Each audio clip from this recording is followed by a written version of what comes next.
रुकी खरगोश को खेलना बहुत पसंद था। वो मैदान में दौड़ता, सुरंगें खोदता और गुलहरी की तरह दरख्तों पर चढ़ जाता, मगर उससे नहाने का बिल्कुल शौक नहीं था।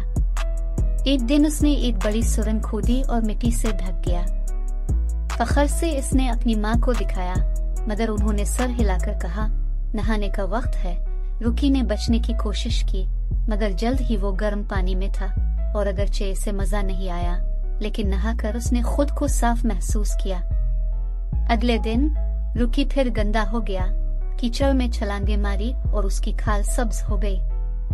जब उसने अपने दोस्तों और पपे के साथ खेलने की कोशिश की तो उन्होंने कहा कि वो बहुत गंदा है। मायूस होकर रुकी ने माँ को बताया और माँ ने कहा कि नहाने से वो ताज़ा और खेल के लिए तैयार हो जाएगा।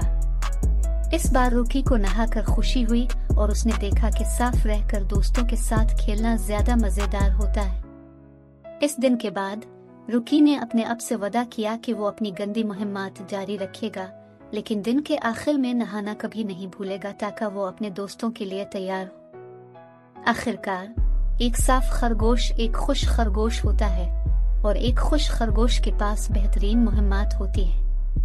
रुकी को आगे के सारे मजेदार दिनों का बेसब्री से इंतजार था, जिनमें खेल, हंसी और बहुत सी नहाई भी शामिल थी।